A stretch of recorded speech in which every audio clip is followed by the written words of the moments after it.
ఈరోజు తెలుగుదేశం పార్టీకి సంబంధించి కీలకమైన పదవులన్నీ కూడా విడుదల చేయడం జరిగింది. అందులో మీరు ఒక మహిళ అయి ఉండి కింది స్థాయి నుంచి ఎదిగి ఈరోజు కార్యదర్శిగా, రాష్ట్ర కార్యదర్శిగా ఒక గుర్తింపు భోజనం పదవి పొందారు కదా, మీకు ఎలా అనిపిస్తుంది? అసలు మీరు ఏం చెప్తారు మేడం ఈ పదవి మీకు రావడం బట్టి? అందరికీ నమస్కారం. మన తెలుగుదేశం పార్టీ నాయకులు నారా చంద్రబాబు నాయుడు గారికి, అలాగే మా ఎమ్మెల్యే గౌరవనీయులు ఐటీ శాఖ మంత్రి వాళ్ళకి, నారా లోకేష్ బాబు గారు ప్రత్యేక ధన్యవాదాలు తెలియజేస్తున్నాం. ఇప్పుడు నాకు ఈ పదవి రావడానికి పూర్తిగా నేను చేసిన వర్క్ కానివ్వండి, ఈ 8 సంవత్సరాలు గతంలో 2019 నుంచి జడ్పీడీసీగా ఉండి సేవ చేసింది కానీ, తర్వాత జగన్ గవర్నమెంట్ వచ్చినాక యాస్టేషన్స్లో ఉంటాం కానీ, ఇటు స్టేట్ కమిటీలో తెలుగు మహిళ కింద స్టేట్ కమిటీ ఇచ్చి ఇటు నియోజకవర్గాల్లో తిరుగుతా, ఇటు రాజధాని శిబిరాల్లో కూర్చొని మహిళల పడుతున్న బాధల్ని వ్యక్తపరుస్తూ అన్యాయాన్ని, జగన్మోహన్ రెడ్డి చేస్తున్న అన్యాయాన్ని ప్రశ్నించినందుకు ఈరోజు గుర్తింపుగా నారా లోకేష్ బాబు గారే స్వయంగా చూశారు మేము చేసిన పని. కానీ గతంలో ఓడిపోయినా కూడా లోకేష్ బాబు గారు ఏరియా మొత్తం కూడా తిరగడం జరిగింది. అందులో నేను చేసిన వర్క్ ఏంటి అనేది ఫీడ్బ్యాక్ తీసుకున్నారు. ఆటోమేటిక్గా సభ్యత్వాలు చేయటం కానివ్వండి, బాబు షూరిటీ ప్రభుత్వ పథకాలను కానీ ఇంటింటికి చేరవేయటం కానీ, అలాగే మా ఎర్రబాలెం గ్రామంలో గతంలో బాబు గారు ఓడిపోయినప్పుడు 1600 మెజార్టీ ఇచ్చాం. నియోజకవర్గం మొత్తంలో కూడా ఓడిపోయినా కూడా మాదే మెజార్టీ. ఈనాడు ఇక్కడ బాబు గారు గెలిచారు, 93,000 పైచీలకు మెజార్టీ వచ్చినప్పుడు ఎర్రబాలెం నుంచి 5,000 మెజార్టీ ఇచ్చారు. ఇవన్నీ కూడా గుర్తుపెట్టుకొని బాబు గారు ఉన్నత స్థాయిలో ఎలా ఉండాలి అని రాష్ట్ర కమిటీలో కార్యదర్శిగా ఇవ్వటం చాలా ఆనందంగా ఉంది. ఏదేమైనా కూడా చంద్రబాబు నాయుడు గారు, లోకేష్ బాబు గారు అభివృద్ధికి పయనంలో మేము కూడా ఒక మచ్చు తునకలాగా వాళ్ళకి పార్టీకి సహాయపడతామని మేము ఆనందపడతాం. ఈరోజు రాష్ట్ర స్థాయి కమిటీల్లో కానీ వివిధ పదవుల్లో ఎక్కువ శాతం సాధారణ వ్యక్తులకి వచ్చే మాట వినపడుతుంది. అంటే పార్టీలో కష్టపడ్డ ప్రతి ఒక్కరికి కూడా ఏదో ఒక రోజు ప్రాధాన్యత దొరుకుద్దని చెప్పుకోవచ్చు అంటారా ఈరోజు జరుగుతున్న పరిస్థితులు బట్టి? ఈరోజు ఇప్పుడున్న గవర్నమెంట్ లో బాబు గారు కూడా, చంద్రబాబు నాయుడు గారు కూడా మొత్తం మారిపోయారు. ప్రతి ఒక్క కార్యకర్తను కింద స్థాయి నుంచి కూడా ఏదైనా అభివృద్ధి వర్క్ పేపర్ మీద మై టీడీపీ యాప్ పెట్టారు.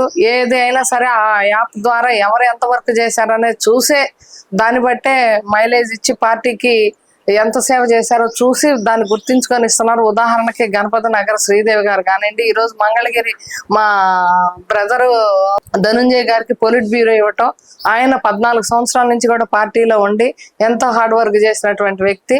అలాగే మంగళగిరిలో చాలా మందికి కూడా ఉన్నత స్థాయి పదవులు ఇవ్వడంలో లోకేష్ బాబు గారు స్థాయి ఎంతో పెరిగింది. ఎందుకంటే లోకేష్ బాబు గారు వస్తే ఏం చేస్తారని అపోజిషన్ వాళ్ళు రకరకాలుగా మాట్లాడినా కూడా బాబు గారు నేనున్నానని ఎవరికి ఎంత ఇవ్వాలో కాదు 10 రెట్లు ఎక్కువ ఇచ్చి అభివృద్ధి బాటలో మంగళగిరిని ఈరోజు చూస్తున్నాం. మంగళగిరి ఏ దశలో ఉందో అదంతా లోకేష్ బాబు గారు ఇక్కడ ఉండటం, దానిలో భాగంగా మాలాంటి కార్యకర్తలు ఎవరైతే ఉన్నారో పదవులు ఇచ్చిన వాళ్ళందరూ కూడా లోకేష్ బాబు గారిని జన్మలా కూడా గుర్తుపెట్టుకుంటారు. మరి గతంలో నారా లోకేష్ గారు ఒక మాట అన్నారు, ఏ పదవుల్లో ఎవరు కూడా ఎక్కువ ఉండకూడదు, కొత్త రక్తం రావాలి అన్నారు. అంటే ఇప్పుడు ఏవైతే కొత్తగా రిలీజ్ అయిన పదవుల్లో ఎక్కువ శాతం మంది కొత్త వ్యక్తులు, పైగా రాజకీయాల్లో వాళ్ళు ఎప్పుడు చూడని పదవులు చూసే విధంగా పదవులు ఇచ్చారనే మాట వినపడుతుంది. మీరేమంటారు? నారా లోకేష్ గారు ఇచ్చిన మాట ప్రకారం ఈరోజు ఆయన పనిచేస్తున్నారంటారా? కార్యకర్తలకు న్యాయం చేస్తున్నారంటారా? ఈరోజు పార్టీ ఆవిర్భావ దినోత్సవాలు కానివ్వండి, మొన్న బాబు గారు డయాస్ మీద ప్రోగ్రామ్స్ పెట్టిన దాంట్లో కానీ ఎవరైతే కార్యకర్తలుగా వర్క్ చేస్తున్నారో వాళ్ళ ఆధారంగా తీసుకునే మన సీఎం గారి పక్కన కూర్చోవడం జరిగింది. దానికన్నా నిదర్శనం ఇంకేం కావాలి? ఈ రోజు సామాన్య కార్యకర్తగా బూత్ ఇన్ఛార్జిగా ఉన్నటువంటి మండల అధ్యక్షురాలు కానివ్వండి, ఈ రోజు బూత్ క్లస్టర్ గా ఉన్నటువంటి మంగళగిరి ధనుంజయ్ గారు కానివ్వండి, ఇలా ఎన్నో చెప్పుకుంటా పోతే సామాన్యులకి ఇచ్చినది అనేది ఉదాహరణగా మన కళ్ళకు కట్టినట్టు కనపడుతుంది. గతంలో ఏ ప్రభుత్వం కూడా ఈ రకంగా చేయలేదు. ఇప్పుడు కూటమి ప్రభుత్వం వచ్చిన కొత్త పందాలో చంద్రబాబు నాయుడు గారు ప్రతి ఒక్కరిని కలుపుకుపోతా, దానిలో భాగంగా యువ నాయకుడు లోకేష్ బాబు గారు వచ్చినాక యువ రక్తాన్ని పార్టీకి అందజేయాలనే ఉద్దేశంతో ఎక్కువగా యూత్ ని తీసుకొస్తున్నారు. అందులో బీసీలు కానివ్వండి, ఎస్సీ ఎస్టీలు, సామాన్య బడుగు బలహీన వర్గాల్లో ఉన్న వాళ్ళందరినీ కూడా సమానంగా పదవులు పంచుతున్నారు. నిన్న ఇచ్చినటువంటి 182 రాష్ట్ర పదవులు చూసుకున్నా కూడా చాలా వరకు మనం గమనించాలి. అందులో కూడా అన్ని కూడా సమానంగా ప్రాతిపదికలో బీసీ ఎవరైతే ఉన్నారో వాళ్ళందరికీ కూడా న్యాయం చేయటం జరిగింది. ఇప్పుడు కొత్తగా వచ్చిన పదవుల్లో ఎక్కువ శాతం మహిళలకు కూడా బాగా ప్రాధాన్యత ఇచ్చారు. ముఖ్యంగా దాదాపుగా 30%కు పైగా మహిళలకి పదవులు వచ్చాయని చెప్పి మాట వినపడుతుంది. మీరేం చెప్తారు? తెలుగుదేశం పార్టీ అనేది మొదటి నుంచి కూడా మహిళలకి గట్టి ప్రాధాన్యత ఇస్తున్నారని చెప్పి ప్రతిసారి కూడా చెప్పుకుంటూ వస్తున్నారు. ఆ మాట ఈ రోజు నిరూపించారంటారా? ఒక మహిళగా ఈ రోజు మీకు ఒక సరైన పదవి ఇవ్వడం బట్టి. చంద్రబాబు నాయుడు గారు అంటేనే డ్వాక్రా మహిళలకు కానివ్వండి, ఎవరికైనా పుట్టిల్లు లాగా చంద్రబాబు నాయుడు గారిని కొలుస్తూ ఉంటారు. అదే రకంగా మహిళలే తెలుగుదేశం పార్టీకి పసుపు మహిళా శక్తి అనేది తెలుగుదేశం పార్టీకి ఎన్నెంటూ ఉన్నది. అటువంటి మహిళల్ని చేదోడు వాదోడుగా పుష్ చేస్తూ ప్రతి ఒక్క కార్యక్రమాన్ని కూడా వాళ్ళకి చేరవేసే విధంగా బాబు గారు చేస్తాం. దానిలో భాగంగా మా బాబు గారు అని మహిళలు కూడా ముందుండి ప్రతి ఒక్క కార్యక్రమాలు చేయటంలో ఈ రోజు మహిళా పక్షపాతి చంద్రబాబు నాయుడు గారు అనే దానికి సందేహం లేదు. ఈ రోజు ఉదాహరణ చూసుకోవాలి, నేను ఒక కాపు మహిళని.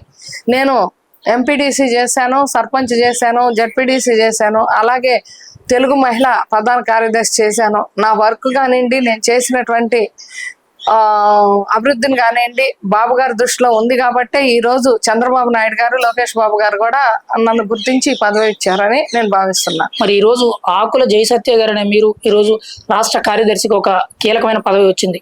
మరి మీ ఎమ్మెల్యే, మీ మంత్రి గారైన మంత్రి నారా లోకేష్ గారికి మీరేం చెప్పాలనుకున్నారు? ఈ పదవి రావడం బట్టి మీరేం చెప్తారు ఫైనల్ గా? ఒకటేనండి, మన మంగళగిరి, మన లోకేష్ మా కుటుంబ సభ్యుడిగా మేము భావిస్తున్నాము లోకేష్ బాబు గారిని. ప్రతి ఒక్కళ్ళకి కూడా గతంలో ఓడిపోయిన 26 పథకాలని ప్రతి ఒక్కరికి చేరవేశారు. అలాగే లోకేష్ బాబు గారు ఈ రోజు గవర్నమెంట్ వచ్చిన తర్వాత మంగళగిరి అంటే లోకేష్ గారు అనే ముద్ర వేసుకొని చిరస్మరణీయులుగా మిగిలిపోతూ ఈ రోజు విమర్శాల అనేక డెవలప్మెంట్ 100 పడకల హాస్పిటల్ ఏంటి ప్రతి ఒక్క దానికి కూడా ఆయన ముద్ర ఉంది. ఈ రోజు చేనేత బిడ్డల పక్షపాతి అంటే లోకేష్ బాబు గారు అంటారు. అందులో ఉదాహరణ పదవులు చూసాము.